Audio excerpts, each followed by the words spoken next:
2017년이 벌써 마지막 달 12월을 통과하고 있습니다. 연말이 되면 많은 사람들이 한 해를 돌아보고 새롭게 맞이할 신년을 계획할 것입니다. 많은 계획들을 시간이 지나 돌아볼 때에 아주 정신없이 앞만 보고 달려왔을 수도 있고, 또한 차근차근 세웠던 목표대로 일을 진행했을 수도 있고, 이 과정 가운데 작심삼일로 끝나 또한 좌절을 맛보기도 했을 것입니다. 또한 너무나 평범한 일상 속에서 살아가기도 했을 것입니다. 이러한 여러 모양의 삶 속에서 우리는 각자 처한 상황에 따라, 성격에 따라 여러 모습 속에 한 해를 또다시 계획하며 살아가게 됩니다. 이 자리에 있는 여러분들은 어떤 계획을 가지고 계십니까? 공부 혹은 다이어트, 직장, 결혼, 노후, 자녀 등등 여러 가지 계획 중에 내 일상의 삶 속에서 어떻게 하나님을 영화롭게 하겠다, 주의 몸된 교회를 위해 내가 어떻게 살겠다라고 하는 계획을 잡아보신 적은 있으십니까? 혹시 올해는 너무 교회를 중심으로 살아 내 일상생활이 없다고 생각하며 내년에는 교회에서 무엇을 해야겠다가 아닌 내년에는 이것을 좀 쉬어야겠다, 쉬면서 내가 못했던 이런저런 것들 좀 해야겠다라고 생각하고 있지는 않으십니까? 또한 어떤 일을 하려다가도 여러분의 상황과 환경을 비관하며 이미 늦었다고 지레 겁을 먹고 있지는 않으십니까? 오늘 본문의 모세는 너무나도 평범한 일상을 살아가고 있었습니다. 40년이라는 시간을 미디안에서 양을 치는 목자로 허송세월을 보내고 있었습니다. 시간이 흘러 어느덧 나이는 80이라는 노년기에 접어들었고 아무런 힘도 남아있지 않아 어떠한 계획을 잡기에는 이미 늦었다고 생각할 수 있는 시기였을 것입니다. 하지만 하나님께서는 이제는 쉬어야 할 때라고 인생의 계획을 잡아도 이상하지 않을 때에 이 모세를 찾아오시고 사명을 더하시는 장면을 오늘 본문을 통해 살펴볼 수가 있습니다. 이 시간 우리 모세를 불러주시고 하나님의 일을 맡겨주신 놀라운 은혜를 보며 오늘도 나를 불러주신 하나님 앞에서 한 해를 돌아보고 앞으로의 삶을 계획하여 나갈 때에 신자로서 반드시 기억해야 할 것이 무엇인지를 함께 생각해 보고자 합니다. 먼저 신자는 하나님께서 나를 불러주셨다는 소명의식을 분명히 하고 이전과는 다른 삶을 살아가야만 합니다. 우리 본문 1절에서 6절의 말씀을 함께 합독하도록 하겠습니다. 시작. 모세가 그의 장인 미디안 제사장 이드로의 양떼를 치더니 그 떼를 광야 서쪽으로 인도하여 하나님의 산 호렙에 이르매 여호와의 사자가 떨기나무 가운데로부터 나오는 불꽃 안에서 그에게 나타나시니라.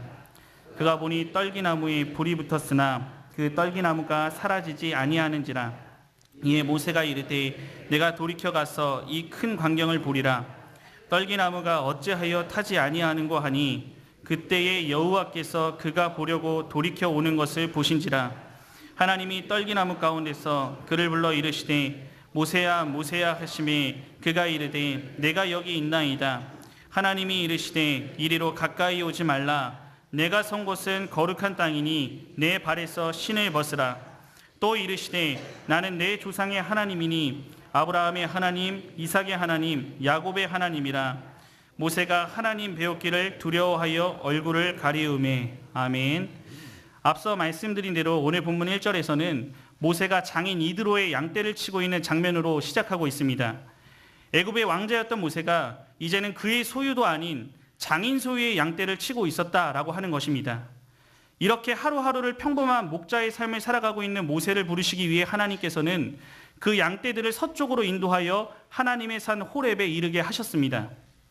하나님께서는 이 호렙산 어느 떨기나무가 있는 장소로 모세를 인도했는데 여기서 떨기나무는 이 지역에 흔히 자생하는 가시덤불로서 하나님은 이 볼품없고 앙상한 가시덤불 중앙으로부터 나오는 불꽃을 보여주심으로 모세로 하여금 호기심을 갖게 하십니다. 이어지는 3절에 말하고 있는 대로 이 큰 광경을 내가 보리라.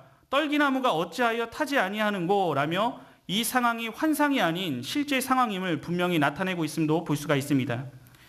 40년이나 미디안에서 생활했던 목자 모세도 처음 보는 광경이었기에 이를 더욱더 자세히 보기 위해 가는 길까지 돌이켰던 초자연적인 놀라운 상황을 마주했던 것입니다. 이와 동시에 하나님께서는 모세가 돌이켜 오는 것을 보았다라고 이야기를 하고 있습니다. 우리가 여기서 주목할 것은 이 보았다라고 하는 단어인데 어떤 상황이나 상태에 대해 깊은 관심을 가지고 지켜본다라고 하는 의미를 가지고 있습니다. 즉 하나님께서는 떨기나무 가운데 불꽃 안에서 하나님의 모습을 계시하셨던 것에 대해 모세의 반응을 기다리면서 그를 주목하고 지켜보고 계셨음을 말하고 있는 것입니다.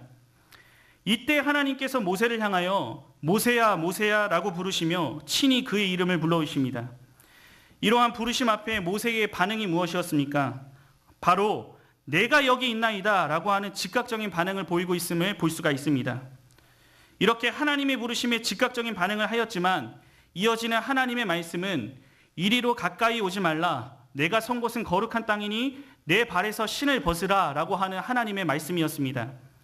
여기서 모세가 서 있는 곳이 거룩하다는 것은 이곳에 하나님께서 임재하셨기 때문에 이곳이 거룩한 장소가 되었던 것입니다. 실제로 이 당시 모세가 있던 호렙산은 아름다운 숲이나 멋있는 경관이 있는 곳이 아니고 화강암과 잡목으로 이루어진 산으로서 한마디로 볼품없는 산이었습니다. 하지만 하나님의 절대적인 속성 중에 하나가 바로 거룩함이기 때문에 이 하나님께서 현현하신 오늘 장소가 거룩해졌다라고 이야기를 하고 있는 것입니다. 엄밀한 의미에서 하나님만이 절대적으로 거룩하시지만 성경에서는 이 단어가 피조물과 관련되어 사용될 때, 즉 피조물에 불과하지만 이 거룩하신 하나님과 관계를 가질 때 그 피조물 또한 거룩해진다는 것을 볼 수가 있습니다. 오늘 본문에서도 이 땅이 거룩한 이유는 이 땅 자체가 원래 거룩하기 때문이 아니라 하나님이 이곳에 임하시자 이곳이 거룩한 땅이 되었다라고 하는 것입니다. 이렇게 모세를 부르시는 소명의 장소에서 하나님께서는 모세를 향하여 이어서 신을 벗을 것을 명령하고 있으십니다. 이 당시 신은 밑바닥만을 보호하는 정도였는데 먼지가 많은 지역의 특성상 신발이라고 하는 것은 더러움과 죄의 상징으로 여겨졌습니다. 이 때문에 죄 없으신 하나님 앞에서 이전에 신던 이 더러워진 신을 신고 있다는 것은 있을 수가 없는 일이었습니다. 즉 하나님의 부르심 앞에 우리는 이전에 나의 더러워진 모습을 벗어버리는 일이 필요함을 이야기를 하고 있는 것입니다. 이러한 사실을 모세도 알고 있었기에 6절에 기록하고 있는 대로 하나님을 배웠기를 두려워하며 그 얼굴을 가리우게 된 상황을 마주했던 것입니다. 지금 모세 자신이 마주하고 있는 것이 지극히 거룩하신 하나님이었고 이 하나님이 친히 불러주시는 소명의 순간에 이전에 자신의 죄악된 모습을 잘 알고 있었기에 하나님 앞에서 두려워했던 모세의 모습을 볼 수 있는 것입니다. 우리 역시 하나님께서 부르시고 만나 주실 때에 이러한 일들을 체험하게 되어 있습니다. 오늘 모세를 만나 소명을 주시던 하나님은 아브라함과 이삭과 야곱에게도 하나님 자신을 계시하시고 언약을 맺으신 어느 한 세대의 역사 속에서만 존재하는 하나님이 아닌 어제도 오늘도 내일도 언약에 신실하신 하나님이심을 분명히 기억하시기 바랍니다. 이 하나님은 오늘 이 시간에도 택자를 위해 하나님 자신을 계시하시고 인격적으로 만나 주셔서 우리에게 소명 주심으로 이 시간에도 여러분들을 찾아오고 있으십니다. 절대 거부할 수 없는 불가항력적인 은혜로 우리가 계획한 시간과 때가 아닌 일상생활을 하며 하루하루를 보내고 있던 모세를 찾아오셨던 것 같이 하나님의 때에 우리를 찾아오심을 우리는 기억을 해야만 하는 것입니다. 또한 하나님의 부르심을 받았다면 우리 역시 지극히 거룩하신 이 하나님 앞에서 나의 죄악으로 더러워진 신을 신고 있던 그 신을 벗으라고 명하신 그 하나님이 오늘 나에게도 동일하게 말씀하고 있으심을 잊지 말아야만 합니다. 하나님과 인격적인 만남을 가지고 이 거룩하신 하나님과 관계를 맺게 된 이상 우리는 이전에 내가 생각하고 살아왔던 삶의 가치관, 생각, 내 목적, 내 방향성, 내 고집 등 하나님의 부름에 합당하지 않은 신자의 모습이 있다면 이 낡고 더러워진 신을 하나님 앞에서 벗어버려야만 하는 것입니다. 소명받은 신자라면 삶의 목적이 나를 불러주신 이 거룩하신 하나님을 위한 삶을 살아가야만 하는 것입니다. 혹시나 소명이라고 할 때 우리 교회의 별님들과 같이 특정한 길을 가고 있는 사람들에게만 국한되어 있다고 생각하고 있을지도 모르겠습니다. 하지만 소명이라는 것, 즉 하나님의 부르심이라고 하는 것은 목사님이나 신학생이나 별님들에게만 주어지는 것이 아니라 악한 세상으로부터 거룩하신 하나님의 부르심을 받아 이 부르심 속에 이전에 더러워진 신을 벗고 하나님 앞에 서게 되는 일로서 우리 모두는 하나님께서 이 교회를 불러주시되 소명 가운데 우리를 불러오셨음을 늘 잊지 말아야만 하는 것입니다. 즉 모세를 부르셨던 하나님께서 미디안 땅에서 일상생활을 하며 살고 있던 모세를 호렙으로 인도하시고 소명을 주셨던 것과 같이 오늘 나를 경향으로 인도하시고 소명 주시어서 불러주셨음을 잊지 말아야만 하는 것입니다. 하지만 하나님의 부르심을 받아 이 교회로 인도되어 소명 의식을 분명히 해야 할 우리들이 받게 되는 유혹들이 있습니다. 바로 구경꾼처럼 사는 일 것입니다. 즉 내가 소명받은 신자로서 어떻게 살 것인가에 관심을 두기보다는 내 주변의 사람들이 어떻게 사는지, 어떻게 생활하는지 방관하며 적당히 타협하여 힘들지 않게 신앙생활을 하라는 것을 말하는 것입니다. 어떤 사람이 교회를 향한 헌신을 칭찬하고 멋있다고 생각은 하지만 정작 나는 저렇게 살지는 못하겠다라고 하면서 방관만 하고 있는 삶을 이야기를 하는 것입니다. 어느 신학자는 우리 시대는 점점 더 구경꾼들의 시대, 또한 방관자들의 세대가 되어가고 있다고 지적한 바가 있습니다. 멀리서 팔짱을 낀 채 어디 얼마나 잘하나 한번 보자, 아하 저렇게 사는구나, 아 잘 살아간다 라고 하며 때로는 냉소적인 태도로, 또한 때로는 방광자적인 모습으로 나 말고 다른 사람의 삶의 모습만을 구경하는 사람들을 이야기를 하는 것입니다. 하지만 우리 경영의 성도님들은 한 사람도 절대 이래서는 안 되는 것입니다. 우리는 소명을 받지 못하고 하나님 앞에서 그저 그런 인생을 살아왔을 때 신던 죄와 더러움이 묻어있는 신발을 벗고 이 거룩하신 하나님 앞에 부르심을 받아 이 자리에 나와 있음을 잊지 마시기 바랍니다. 하나님은 불꽃 가운데 나타나시고 오늘 모세의 반응을 기다리며 주목하셨던 것처럼 오늘도 여러분을 부르시고 이에 대한 반응이 어떠한지 깊은 관심을 가지고 지켜보고 계심을 잊지 마시기 바랍니다. 오늘 하나님은 모세가 기도하거나 금식할 때 또는 묵상하거나 어떤 깊은 사상에 관여하고 있을 때 하나님 자신을 장엄하게 드러내신 것이 아니었고, 모세가 홀로 일하고 있을 때 별로 흥분되지 않은 일상의 잡일을 하고 있는 동안 발생하였습니다. 애굽의 왕자로서 권력을 쥐고 있을 때가 아니라 미디안의 초락한 목자로 40년을 살아가며 80세에 이른 모세를 소명 가운데 불러주신 하나님은 오늘도 저와 여러분을 이 경향으로 불러주셨습니다. 어떤 상황 속에서도 하나님께서는 분명한 목적을 가지고 나를 부르셨다는 소명의식이 확고하다면 내 현실의 모습은 초라하고 아무것도 할 수 없다고 생각할 수 있지만 절대 하나님 편에서는 그렇지 않음을 잊지 마시기 바랍니다. 하나님의 주권적인 섭리로 우리 사랑하는 여러분들을 이 교회로 불러주셨다는 사실을 기억하심으로 방관자의 삶이 아닌 이전에 신던 신을 벗어버리고 새 사람이 된 참된 신자로서 거룩한 모습을 살아 어떠한 상황 가운데서도 소명받은 신자답게 흔들리지 않는 신앙의 삶을 이어가는 우리 경향의 모든 성도님들이 다 되시기를 바랍니다. 이어서 둘째로 하나님의 부르심을 받은 신자는 주신 사명을 순종으로 감당해야 합니다. 본문 7절에서 12절을 함께 봉독하도록 하겠습니다. 시작. 여호와께서 이르시되 내가 애굽에 있는 내 백성의 고통을 분명히 보고 그들이 그들의 감독자로 말미암아 부르짖음을 듣고 그의 근심을 알고 손에서 건져내고 그들을 그 땅에서 인도하여 아름답고 광대한 땅, 젖과 꿀이 흐르는 땅, 곧 가나안 족속, 헷 족속, 아모리 족속, 브리스 족속, 히위 족속, 여부스 족속의 지방에 데려가려 하노라. 이제 가라. 이스라엘 자손의 부르짖음이 내게 달하고 애굽 사람이 그들을 괴롭히는 학대도 내가 보았으니 이제 내가 너를 바로에게 보내어 너에게 내 백성 이스라엘 자손을 애굽에서 인도하여 내게 하리라. 모세가 하나님께 아뢰되 애굽에서 인도하여 내리이까. 하나님이 이르시되 내가 반드시 너와 함께 있으리라. 내가 그 백성을 애굽에서 인도하여 낸 후에 너희가 이 산에서 하나님을 섬기리니 이것이 내가 너를 보낸 증거니라. 아멘.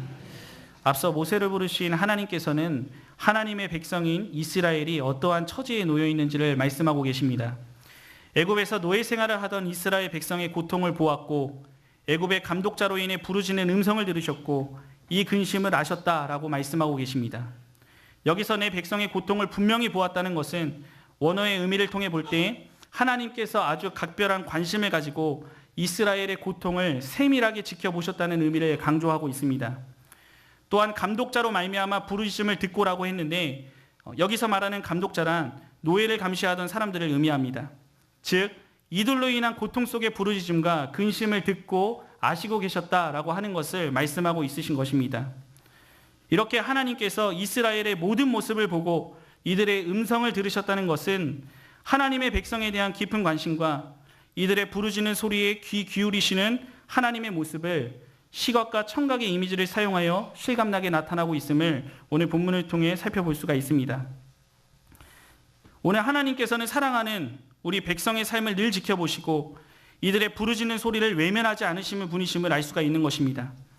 즉 나를 지키시고 나의 기도의 소리를 들으시는 분이시고 우리가 필요한 때보다 하나님의 때에 더 완벽하게 역사하시는 하나님의 주권적인 섭리를 살펴볼 수가 있습니다. 또한 이 하나님은 8절에 기록된 대로 내가 내려가서 라는 말씀을 통해 알 수가 있듯이 역사의 주관자로서 우리의 삶의 모든 것을 관여하시며 우리를 홀로 버려두지 않으시는 분임을 알 수가 있습니다. 이렇게 모든 상황을 철저하고 아주 정확하게 알고 계신 하나님께서 모세에게 말씀하시는 것입니다. 이어지는 9절에 이제 라고 말씀하시며 내가 너를 바로에게 보내어 내 백성 이스라엘을 애굽에서 인도할 것이다 라고 소명 이후에 분명한 사명을 주시는 것을 볼 수가 있습니다. 너를 보내겠다는 말씀은 하나님께서 선지자들에게 사명을 선포하실 때 사용된 단어로서 지금 하나님께서는 이 당시 최고의 힘을 가지고 있던 애굽의 왕 바로에게 가서 이스라엘의 노예들, 즉 하나님의 백성들을 인도해 나올 것을 말씀하시고 있는 것입니다. 이 말은 무엇입니까? 오늘 바로에게 가서 너의 노예를 내가 다 데리고 나가겠다라고 선포하라는 것으로서 모세의 입장에서는 죽임을 당해도 전혀 이상하지 않은 생명을 걸어야 하는 문제였습니다. 오늘 모세는 이러한 중차대한 일을 맡기에는 이게 목동이었던 현실 때문에 내가 누구에게 이러한 일을 감당합니까? 라고 하나님께 질문하고 있는 것입니다. 즉 이미 나이도 많고 힘없는 내가 어찌 이런 일을 감당할 수 있겠습니까? 라는 말을 하고 있는 것으로서 모세의 상황과 형편과 여러 가지를 종합해 봤을 때 전혀 틀린 말이 아니라 현실을 직시한 정확한 말이었음을 볼 수가 있습니다. 하지만 모세의 이러한 말 뒤에 하나님께서는 친히 말씀하시기를 내가 반드시 너와 함께 있으리라는 임마누엘의 약속을 하고 있음을 볼 수가 있습니다. 즉 나는 하나님의 일을 감당하기 부족한 존재입니다는 말 뒤에 전지전능하시고 모든 것을 주관하시고 이끄시는 이미 모든 상황을 완벽하게 알고 계신 하나님께서 내가 함께 하겠으니 걱정 말라라고 말씀해주고 있으신 것을 오늘 본문의 말씀을 통해 확인할 수가 있습니다. 우리는 지난 11월 말까지 자원봉직 서약서를 신청했습니다. 하나님 앞에 서리 집사와 신방장과 구역장과 교사와 찬양대 또한 주차 봉사위원 등 나를 불러주신 이 경향 안에서 우리에게 주신 여러 모양의 일들을 감당하고자 할 때 모든 것이 하나님께로부터 온 신령한 축복인 줄을 알고 성실과 기쁨으로 감당하여 하나님께 영광 돌리는 삶을 살겠다고 서약의 내용을 담고 있습니다. 오늘 여러분들은 어떠한 일들을 감당하고 있으십니까? 할 일 많은 우리 경향에서 소명받은 신자로 어떠한 사명을 감당하고 있으십니까? 오늘도 하나님은 우리를 통해 하나님의 위대한 일을 진행해 나가십니다.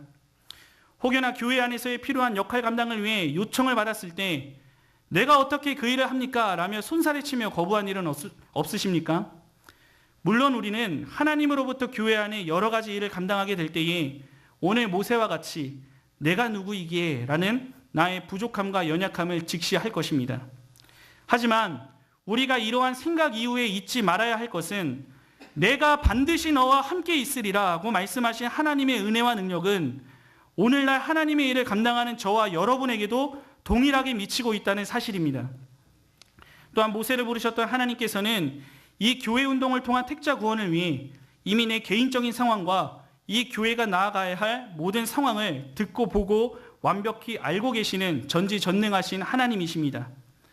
이렇게 전지전능하시고 나를 나보다 더 잘 아시는 하나님께서는 사명을 주신과 동시에 이 일들을 위해 여러분들과 함께 하시겠다고 말씀하고 있으신 것입니다. 우리는 이 말씀 앞에 내가 누구이기에 라고 생각하며 겸손하게 나 자신을 돌아보되 이 때문에 사명 감당을 포기하고 피하는 것이 아니라 나를 의지하지 말고 내 상황과 조건을 핑계하지 말고 오직 하나님을 의지하며 겸손하게 맡겨진 일에 순종하는 것이 우리에게 요구되는 하나님 앞에서의 신실한 신자의 모습인 것입니다. 앞서 하나님께서는 이스라엘을 구원하기 위해 내가 너를 보내어 너로 인도하여 내게 하리라고 말씀하십니다. 즉 하나님의 위대한 일을 모세라는 인물을 통해 일하시겠다라고 하는 말씀을 하고 계신 것입니다. 이처럼 하나님께서는 우리 신자를 불러주신과 동시에 사명을 함께 주시는 분이심을 볼 수가 있습니다. 이 사명은 우리 개인에게 모두가 다르게 맡겨주실 수도 있으며 또한 때로는 오늘 모세와 같이 생명이 위협을 받을 수 있는 곳을 향해 나아갈 것을 요구하기도 하십니다. 이 사명 앞에 우리는 나는 안 돼요, 나는 늦었습니다 라고 핑계할 수가 없습니다. 나는 이미 나이 들고 돈 한 푼 없는 신세고 아무런 능력이 없고 하나님의 일에는 아무런 도움이 안 된다고 결코 한탄할 수 없는 것은, 하나님께 부름을 받고 사명을 받은 것은 이미 모든 것을 완벽히 알고 계시는 하나님의 때에 하나님께서 주신 것이기 때문에 결코 늦은 시기라거나 내 상황이 어찌해서 내가 능력이 없어서라는 것은 하나님의 능력을 믿지 못하는 불신앙의 죄가 되기 때문입니다. 오직 우리는 하나님께서 친히 이루실 하나님의 일에 나를 사용해 주신다는 것에 감사함으로 작은 일에도 순종하는 모습만이 있어야만 하는 것입니다. 오늘도 내게 주신 사명 감당을 위해 너와 함께 하겠다라고 약속하신 하나님의 굳게 믿음으로 언제나 맡겨주신 일에 순종하며 2018년의 시간을 계획하는 우리 경양의 모든 성도님들이 다 되시기 바랍니다. 함께 하시는 성도님과 헌신을 다짐하시는 10에서 12 여전도의 회원 여러분, 제가 신학생 시절 어느 교수님께서 자주 하시던 말씀 중에 큰 교회가 하는 일이라고 큰 일이고 또한 작은 교회가 하는 일이라고 작은 일이 아니라는 말씀을 하신 적이 있습니다. 그 이유는 하나님이 크고 위대하시기에 하나님께서 맡겨주시는 모든 일은 크고 위대한 일이 된다라고 말씀하셨습니다. 세상적인 기준에서는 작은 일일지 몰라도 위대하신 하나님 앞에 소명을 받고 그 사명을 감당하는 교회는 모두가 크고 위대한 일을 하고 있다라고 하는 말씀을 하신 것입니다. 우리에게 적용해 봤을 때도 마찬가지 아니겠습니까? 내 몸이 좀 불편하여서, 나는 가진 것이 없어서, 무언가 내 주변에 어떤 사람들보다 작은 일을 한다고 할지라도 중요한 것은 하나님 앞에 우리는 모두 작고 연약한 죄인일 뿐이라는 사실입니다. 우리가 하는 일 역시 작은 일이라 여겨지는 것일지라도, 사람들은 아무리 몰라주는 일이라고 할지라도 이 교회를 통해 소명을 가지고 맡겨진 사명을 감당한다면 우리 모두 하나님의 크고 위대한 일을 감당하고 있음을 기억하시기 바랍니다. 이것에 있어서 중요한 것은 이 교회를 통해 주신 소명을 바르게 깨닫고 사명을 지고 내가 나아가고 있느냐, 이렇지 않고 방관자의 삶을 살고 있느냐 하는 문제인 것입니다. 2017년 예수 안에서 함께 지어져 간다는 축복의 한 해 속에서 내 모습은 어떠했습니까? 또한 여러분의 2018년의 계획은 어떻게 되십니까? 우리는 2018년뿐만 아니라 평생의 신앙 걸음에 있어서 목적의식을 분명히 하고 흔들리지 않는 확고한 소명의식 속에 맡겨진 사명 감당을 위해 목숨까지 내놓을 수 있는 충성된 삶을 결단해야만 합니다. 오늘 주신 소명에 늘 감사하고 하나님께서 나를 불러오셨다는 이 감격 속에 2017년 한 해 동안 하나님 앞에서 사명 감당을 충성을 다했는지, 아니면 마음을 다하지 못하고 거칠에만 하며 불순종의 삶을 살아오지는 않았는지 돌아보시기 바랍니다. 이 모습 속에 온전히 맡겨진 사명을 충성되이 감당하였다면 오늘 여러분들의 이름을 불러주시고 너와 함께 하겠다라고 불러주시며 이 일들을 감당하게 하신 하나님께만 오직 영광 돌리시는 모든 성도님들이 다 되시기 바랍니다. 혹여나 하나님 앞에 부족한 모습이 있었다면 앞으로 다가오는 2018년과 그리고 내 생명 다하는 그날까지 그 인생을 계획하며 내게 주신 소명과 사명을 분명히 하여 앞으로 맡겨주시는 모든 일들의 오직 순종으로 하나님의 능력을 의지하며 감당하는 우리 경양의 모든 성도님들과 헌신하시는 10에서 12 여전도의 회원들이 다 되시기를 우리 주님의 이름으로 간절히 바랍니다.